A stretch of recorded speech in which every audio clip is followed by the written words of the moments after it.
madness has been, insanity has been redefined as doing the same thing over and over again, expect to get different results. If INEC up to this moment, the partner question I'm asking, which is not addressing, the 40 million that are not even received, where are they? When are they coming to this country? And you say the one that are here you have not distributed. The one that are not here, you see up to 13th February. If on 13th February the guy cannot deliver, what happens?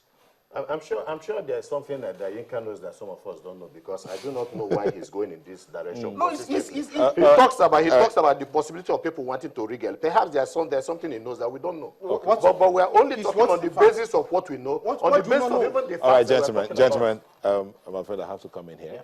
We'll take another break and move over to our studios, our news studios, as we hear from our correspondent, Ine Thompson, who's going to give us the news of what's going on around the country. Ine Thompson?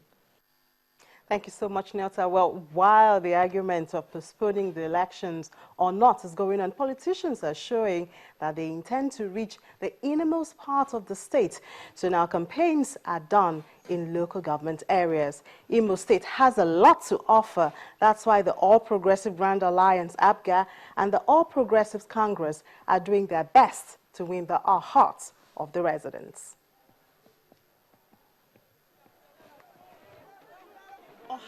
Bema, a prominent oil-producing part of Imo State in the southeastern part of the country, has the attention of the All Progressive Grand Alliance up there.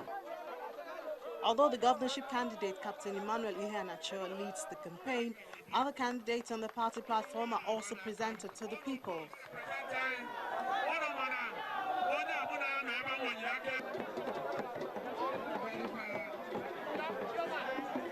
Speaking for the group, Captain Iheanacho paints the picture of the future government they hope to build. We want an administration that understands that it must plan for every segment of the society. We want an administration that understands that it must cater for the youth. We want an administration that understands that it must make policies that benefit those who are disabled, those who are blind, those who have physical disability. They are sitting over there and cheering. Nobody cares about them. Nobody makes policies for how they can move from one point to the other. The party takes a message round Ohajegbema community, their strategy of getting everyone involved.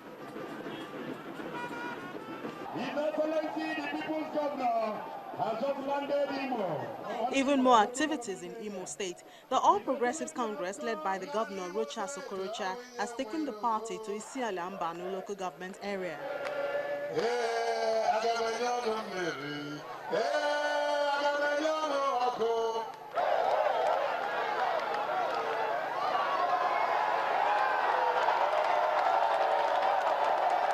With him, there's always a fun-filled way to pass the message across. His plans for the next dispensation seems very familiar to the supporters. 2015 to 2019, Yahoo, factory.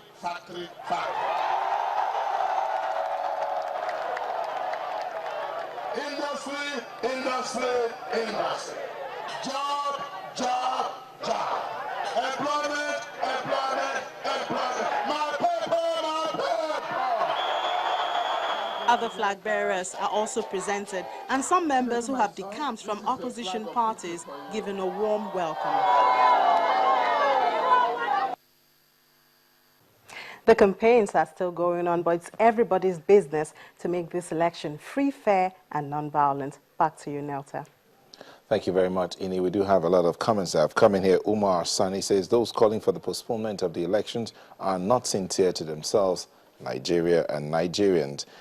Thriving One Leke Joe says, Otumaki is right. Temporary voters' cards collected since 2011 and distribution of PVCs is yet to be completed by 2015. DBC Burial A says, several mischievous antics are at play to frustrate these elections. Example, my PVC collection center was sabotaged. That's from DBC.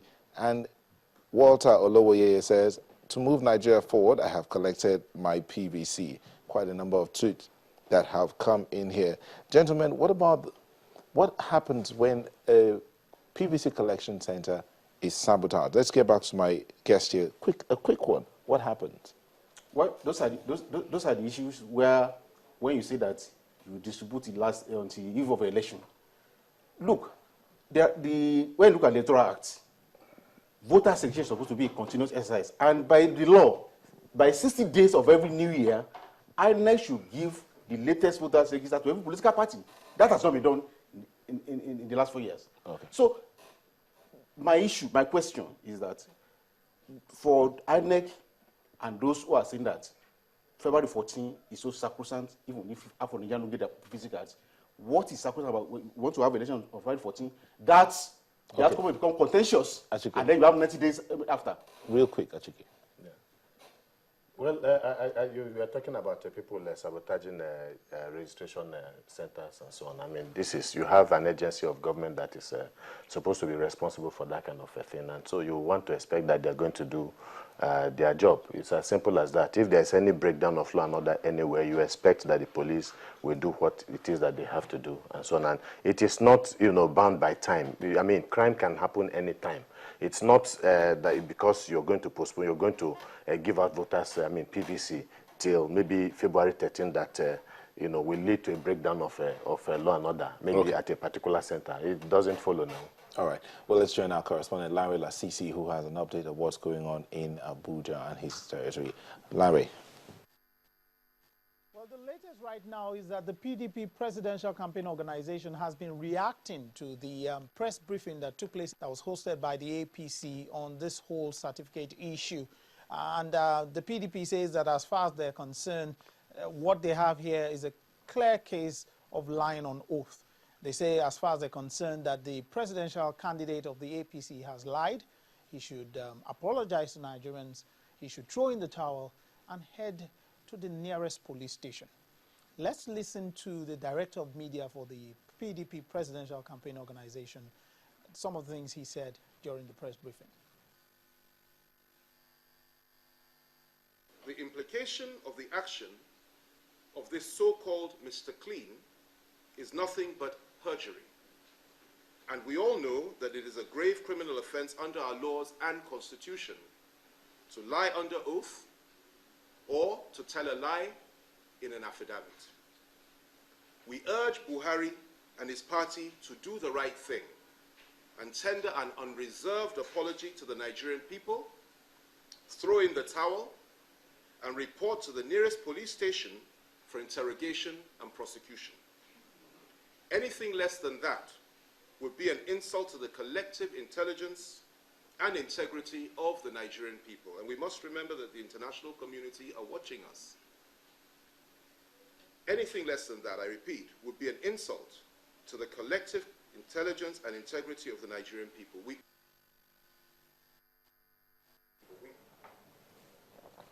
Well, we still have several platforms where you can also be part of the conversations. That was the media chief to the presidential campaign of the PDP talking about the certificate matter, and our correspondent Larry brought that up. But then let's join our correspondent Mary, who handles the poll, and find out what the poll question is for this week. Mary. Thank you, Neilta. Hello and welcome to the Talkback, the poll segment on Nigeria 2015.